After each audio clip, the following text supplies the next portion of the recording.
Hi all, welcome to football arena. Borussia ഡോർട്ട്മുണ്ടിന്റെ ഡിഫൻഡറായ Nico ഷ്ലോട്ടർബക്കിന് വേണ്ടി റയൽ മാഡ്രിഡ് നേരത്തെ തന്നെ താൽപ്പര്യം പ്രകടിപ്പിച്ചിരുന്നു. അദ്ദേഹത്തിന്റെ കോൺട്രാക്റ്റ് 2027 അവസാനിക്കുക. പക്ഷേ താരം കോൺട്രാക്റ്റ് പുതുക്കിയിട്ടുണ്ട്.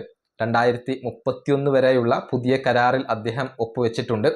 10 മില്യൺ യൂറോയാണ് സാലറി ആയിക്കൊണ്ട് ഓരോ വർഷവും അദ്ദേഹത്തിന് ലഭിക്കുക. ബൊറൂസിയയിൽ തന്നെ തുടരാൻ അദ്ദേഹം തീരുമാനിക്കുകയായിരുന്നു. എന്നാൽ ഇതുമായി ബന്ധപ്പെട്ട ഒരു അപ്ഡേറ്റ് ഇപ്പോൾ മാർക്ക് നൽകിയിട്ടുണ്ട്.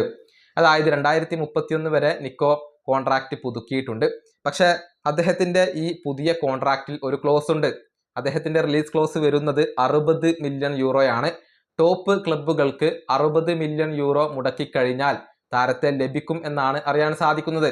അതായത് റയലിനെ പോലെയുള്ള പ്രധാനപ്പെട്ട ക്ലബ്ബുകൾക്കുള്ള ഒരു റിലീസ് ക്ലോസ് ആയിക്കൊണ്ടാണ് 60 മില്യൺ യൂറോ വരുന്നത്. അതായത് താരം ബൊറൂസിയെ വിടാൻ തീരുമാനിച്ചാൽ 60 മില്യൺ യൂറോ നൽകിക്കഴിഞ്ഞാൽ താരത്തെ കൊണ്ടുവരാൻ റയലിന് സാധിക്കും എന്നുള്ളതാണ്. പക്ഷേ ഇപ്പോൾ കോൺട്രാക്റ്റ് പുതുക്കിയത് കൊണ്ട് തന്നെ അടുത്ത സമ്മറിൽ നിക്കോ ഷ്ലോട്ടർബക്ക് വരാൻ സാധ്യതയില്ല. പക്ഷേ ഭാവിയിൽ അദ്ദേഹം വരാനുള്ള സാധ്യതകളെ നമുക്ക് തള്ളിക്കളയാൻ കഴിയില്ല എന്നുള്ളതാണ്. ഏതായാലും സെൻട്രൽ ബാക്ക് പൊസിഷനിലേക്ക് കൂടുതൽ മികച്ച താരങ്ങളെ എത്തിക്കാൻ റയലിന് താല്പര്യമുണ്ട്. നിക്കോ ഷ്ലോട്ടർബക്കിനെ സീരിയസ് ആയിക്കൊണ്ട് അവർ പരിഗണിച്ചിരുന്നു.